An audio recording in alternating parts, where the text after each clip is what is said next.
Assalamualaikum warahmatullahi wabarakatuh. Perkenalkan, saya Anggraheni Miryasari. Saya merupakan calon guru penggerak angkatan ke-6 dari Kabupaten Wonosobo, Provinsi Jawa Tengah. Unit kerja saya adalah dari SMA Negeri 1 Wonosobo. Terima kasih saya ucapkan kepada fasilitator saya, yaitu Ibu Dr. Suci Harjanti MPD, dan pengajar praktis saya, Ibu Heri Kuciani SSI, yang telah banyak menuntun saya untuk dapat menyimpulkan dan merefleksikan tentang pemikiran-pemikiran Ki Hajar Dewantara. Pada kesempatan ini saya akan menyampaikan koneksi antar materi, kesimpulan dan refleksi modul 1.1 tentang pemikiran-pemikiran Ki Hajar Dewantara. Adapun tujuan pembelajaran khusus pada kesempatan ini adalah peserta mampu membuat kesimpulan dan refleksi pengetahuan dan pengalaman baru yang dipelajari dari pemikiran Ki Hajar Dewantara. Saya akan menjawab pertanyaan pematik dalam membuat kesimpulan dan refleksi terhadap pemikiran-pemikiran Ki Hajar Dewantara. Pertanyaan pematik yang pertama, apa yang saya percaya tentang murid dan pembelajaran di kelas sebelum saya mempelajari modul 1.1? Yang saya percaya tentang murid adalah setiap orang yang sedang berguru atau belajar atau bersekolah. Kemudian, setiap orang yang menghendaki untuk mendapatkan ilmu pengetahuan, keterampilan, pengalaman, dan kepribadian yang baik sebagai bekal hidupnya, agar bahagia dunia dan akhirat dengan jalan belajar sungguh-sungguh. Kondisi awal sebelum mempelajari modul 1.1, yang pertama, pembelajaran berpusat pada guru, atau guru sebagai sumber ilmu. Yang kedua, pembelajaran mengejar target kurikulum. Yang ketiga, sebagian guru mengutamakan kemampuan kognitif. Yang keempat, sebagian guru tidak memperhatikan karakteristik murid. Yang kelima, masih rendahnya interaksi atau komunikasi antara guru dengan murid. Yang keenam adalah minat literasi murid yang rendah. Pertanyaan pematik yang kedua adalah apa yang berubah dari pemikiran atau perilaku saya setelah mempelajari modul ini. Menurut Ki Hajar Dewantara, bahwa pendidikan atau pengajaran itu dia tidak dapat dipisahkan. Pengajaran atau underwich adalah bagian dari pendidikan. Pengajaran merupakan proses pendidikan dalam memberi ilmu atau berfaedah untuk kecakapan hidup anak secara lahir dan batin. Sedang pendidikan atau offering adalah memberi tuntunan tepat terhadap segala kekuatan kodrat yang dimiliki anak agar anak mampu mencapai keselamatan dan kebahagiaan yang setinggi-tingginya, baik sebagai seorang manusia maupun sebagai anggota masyarakat. Di sini, Ki Hajar Dewantara memiliki keyakinan bahwa untuk menciptakan manusia Indonesia yang beradab, maka pendidikan menjadi salah satu kunci utama untuk mencapainya. Ki Hajar Dewantara memberikan pemikiran tentang dasar-dasar pendidikan. Menurut Ki Hajar Dewantara, pendidikan bertujuan menuntun segala kodrat yang ada pada anak-anak, agar mereka dapat mencapai keselamatan dan kebahagiaan yang setinggi-tingginya. Menurut Ki Hajar Dewantara, dalam kemerdekaan belajar dan pembelajaran di kelas, orang guru harus dapat menghormati dan memperlakukan murid dengan sebaik-baiknya sesuai dengan kodrat alam dan kodrat zamannya. Agar tumbuh kembangnya anak dapat berkembang baik, guru harus dapat melayani murid dengan setulus hatinya, yaitu dengan memberikan teladan atau ingarso sung tulodo. 2. Membangun semangat atau ingmadyo mangun karso. Dan yang ketiga, memberikan dorongan atau tuturi handayani. Ini merupakan proses menuntun agar mereka menjadi pribadi yang terampil, berakhlak mulia, dan bijaksana, sehingga mereka akan mencapai kebahagiaan dan keselamatan. Perubahan pemikiran atau perilaku saya sebagai pendidik setelah mempelajari modul 1.1. Yang pertama, menuntun. Pendidikan bertujuan untuk menuntun segala kodrat yang ada pada anak, agar mereka dapat mencapai keselamatan dan kebahagiaan yang setinggi-tingginya. Pendidik memiliki peran sebagai penuntun tumbuh atau hidupnya kekuatan kodrat yang ada pada diri anak. Oleh karena itu, pendidik menuntun anak untuk dapat memperbaiki perilaku hidupnya dan tumbuhnya kekuatan kodrat anak. Yang kedua, pendidik diibaratkan seorang petani. Peran pendidik diibaratkan sebagai petani yang memiliki tugas untuk merawat sesuai kebutuhan dari tanamannya, agar dapat tumbuh dan berbuah dengan baik. Sehingga jenis tanaman yang berbeda akan berbeda pula perilakunya. Ini mengandung arti bahwa kita sebagai seorang pendidik harus bisa melayani murid dengan segala bentuk kebutuhannya. Proses pemenuhan kebutuhan dapat kita lakukan dengan menggunakan metode belajar atau strategi mengajar yang berbeda-beda, disesuaikan dengan karakteristik anak, karena pendidikan harus berorientasi kepada anak. Yang ketiga, bermain.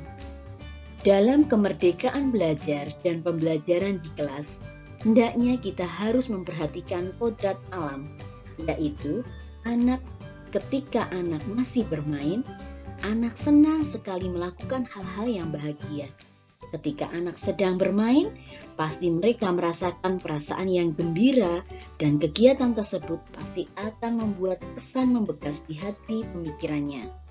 Oleh karena itu, hendaknya guru dapat memasukkan unsur permainan dalam pembelajaran agar murid senang dan tidak mudah bosan. Apalagi menggunakan permainan-permainan tradisional yang ada. Selain menyampaikan pembelajaran melalui permainan, kita juga mendidik anak dan mengajak anak untuk melestarikan budaya. Seorang guru harus dapat menghormati dan memperlakukan muridnya dengan sebaik-baiknya, sesuai kodrat alam dan kodrat zamannya. Yang keempat adalah budi pekerti.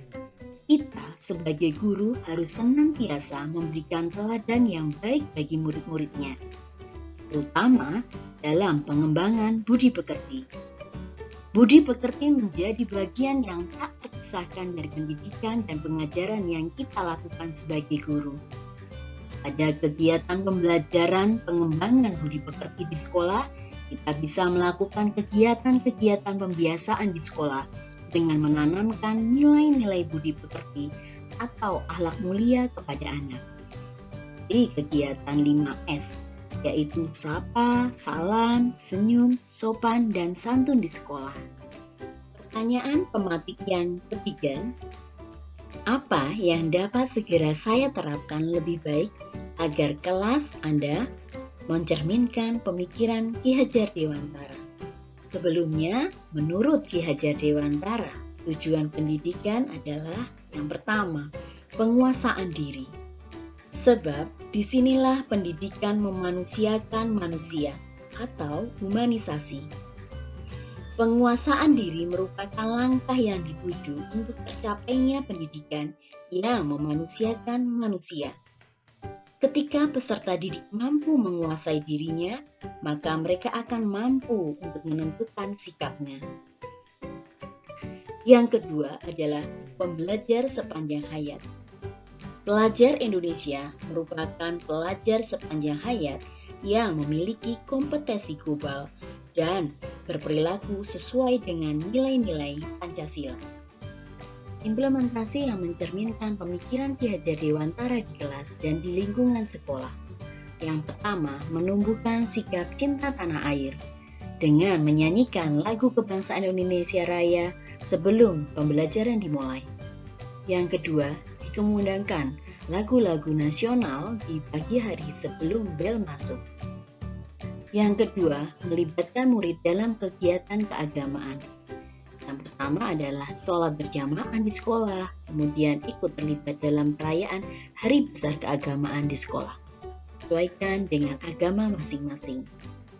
Yang ketiga adalah berdoa sebelum dan setelah pembelajaran.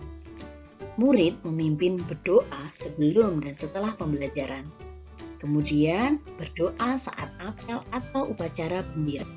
Pembiasaan yang keempat adalah pembiasaan 5S, senyum, sapa, salam, sopan, dan santun. Yaitu dengan memberikan 5S kepada seluruh warga sekolah, kemudian memberikan 5S kepada tamu yang berkunjung di sekolah. Yang kelima adalah mengajarkan murid untuk cinta lingkungan, yaitu dengan cara membuang sampah pada tempat sampah, menjaga kebersihan sarana dan prasarana sekolah. Yang keenam adalah memeriksa kerapian, kedisiplinan, dan kebersihan dari murid. Tidak hanya itu, guru juga memberikan suri tauladan agar ketika datang ke sekolah, mereka datang sebelum waktu pembelajaran. Yang kedua, menggunakan seragam sesuai dengan aturan sekolah, selalu mandi sebelum datang ke sekolah, dan mencuci tangan sebelum dan setelah kegiatan. 7. Pembelajaran yang menyenangkan. Di sini setelah mempelajari dari modul 1.1, murid saya tuntun untuk menemukan pengalaman belajar yang baru, kemudian mereka melakukan berdiskusi dan observasi terhadap masalah-masalah yang ada di lingkungan sekitar, agar mereka dapat mempunyai ide kreatif dan inovatif. Yang kedelapan, melek teknologi dan literasi, yaitu dengan cara pembiasaan literasi di setiap pagi hari selama 15 menit. Yang kedua adalah membangkitkan pengalaman menggunakan aplikasi pada smartphone dan laptop yang bermanfaat bagi pembelajaran. Di sini, sering sekali saya ajak untuk menggunakan smartphone-nya dengan cara edit video atau rekam suara gitu ya, untuk ketika mereka melakukan pembelajaran, sehingga smartphone dan laptop yang mereka punyai itu dapat bermanfaat bagi pembelajaran. Refleksi saya tentang pemikiran Ki Hajar Dewantara. Kita harus bisa memberikan kemerdekaan dan kebebasan belajar pada anak untuk mengembangkan ide, cara berpikir kreatif, pengembangan bakat atau minat murid yang disesuaikan dengan karakteristik anak masing-masing. Kemerdekaan belajar merupakan sebuah kebebasan mutlak karena kita sebagai pendidik tetap perlu memberikan tuntunan dan arahan kepada murid agar anak tidak kehilangan arah dan membahayakan dirinya. Ki Hajar Dewantara mengingatkan bahwa kita sebagai pendidik untuk tetap selalu terbuka dan mengikuti perkembangan zaman yang ada. Tidak semua hal yang baru itu baik, sehingga kita tetap perlu menyelaraskan terlebih dahulu dengan norma dan Pancasila sebagai pandangan hidup kita. Demikian kesimpulan dari refleksi saya tentang pemikiran Ki Hajar Dewantara yang sudah saya implementasikan dalam kehidupan saya ketika pembelajaran di kelas maupun di lingkungan sekolah. Terima kasih, semoga bermanfaat bagi kita semua. Wassalamualaikum warahmatullahi wabarakatuh.